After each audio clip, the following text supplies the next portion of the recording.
DSP வந்து suspend பண்றதுக்கு பரிந்துரை பண்ணியிருக்காங்க அந்த மாவட்ட எஸ்பி.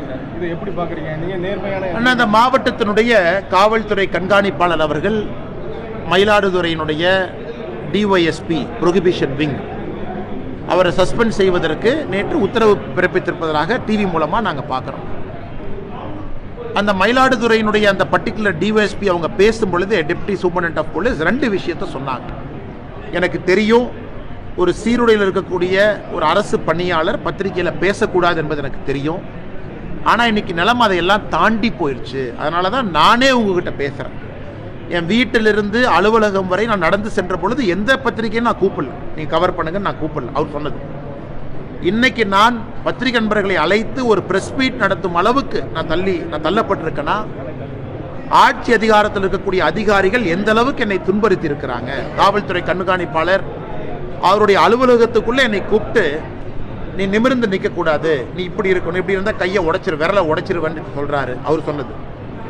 அடுத்தது இன்டெலிஜென்ஸ் விங்கில் இருக்கக்கூடிய உயர் அதிகாரி, சட்டம் ஒழுங்கு அதனுடைய ஏடிஜியாக இருக்கக்கூடிய உயர் அதிகாரி, இவங்கெல்லாம் என்னை துன்புறுத்தி இருக்கிறாங்க அப்படிங்கிற பல விஷயங்கள் சொல்லும் பொழுது எதையுமே விசாரிக்காம குற்றம் சாட்டி இருக்கக்கூடிய அதிகாரியை ஒரே நேரத்தில் பணியிடை மாற்றம் செய்து சஸ்பெண்டும் பண்ணுவது எந்த விதத்தில் நியாயம்? இரண்டாவது, அந்த அதிகாரியை பொறுத்தவரை அந்த ப்ரொஹிபிஷன், குறிப்பாக இந்த கள்ளச்சாராயம் என்ஃபோர்ஸ்மெண்ட், இதில் 1200க்கு மேற்பட்ட வழக்குகள் பதிவு செய்து 700க்கு மேற்பட்டவர்களை கைது பண்ணியிருக்கிறாங்க. அது ஓப்பன் ரெக்கார்ட், அதையும் நம்ம பார்க்குறோம். இன்னொரு புறம் இந்த சம்பந்தப்பட்ட டெபுட்டி சூப்பரண்ட் ஆஃப் போலீஸ் இவர் மீது இதற்கு முன்பு இது போன நடவடிக்கைகள் யாரும் அரசு எடுத்ததாக தெரியல. அப்படின்னா ஒரு ஹானஸ்ட் ஆஃபீஸரா இத்தனை காலமாக இருந்திருக்கிறாங்க. அதுவும் இவருடைய ஜீப்பை எடுத்துக்கிட்டதுக்கு அவங்க சொன்ன காரணம், முதல் நாள் இல்லை சிஎம் வர்றாங்க அதுக்கு வேணும், இன்னொரு நாள் உயரதிகாரி கொடுக்கணும். எப்போ தமிழகத்தில் நேர்மையாக இருக்கக்கூடிய அரசு அதிகாரி யூனிஃபார்மோடு ரோட்டில் நடந்து சென்று அவருடைய அலுவலகத்துக்கு போகிறாங்களோ அன்னைக்கு அட்மினிஸ்ட்ரேஷன் கொலாப்ஸ் ஆயிடுச்சுன்னு அர்த்தங்கய்யா.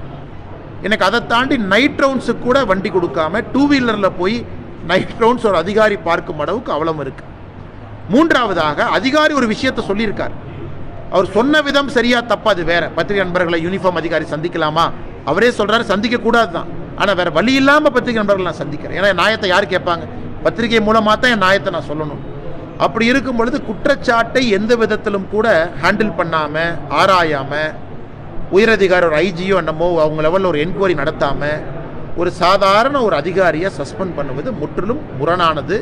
ஏன்னா இவருக்கு அப்பீல் மெக்கானிசம் இருக்குது, கோர்ட்டுக்கு போகலாம், ஸ்டே பண்ணலாம், அது வேற பக்கங்கண்ணா. ஆனால் மக்கள் இதை பார்க்கும் பொழுது நமக்கு இது நம்பிக்கை கொடுக்கல. அதனால் அரசு, குறிப்பாக முதலமைச்சர் அவர்கள், ஏன்னா அவர் தான் உள்துறை அமைச்சராக இருக்கிறாங்க தமிழ்நாட்டை பொறுத்தவரை, ஹோம் மினிஸ்டர் யாருன்னா அவர் முதலமைச்சர் தான். அவர் நேரடியாக இதில் தலையிட்டு அந்த சம்பந்தப்பட்ட டெபுட்டி சூப்பரண்ட் ஆஃப் போலீஸ் அவர்களுக்கு நியாயமும் நீதியும் கொடுப்பதற்கு உதவி செய்யணும்.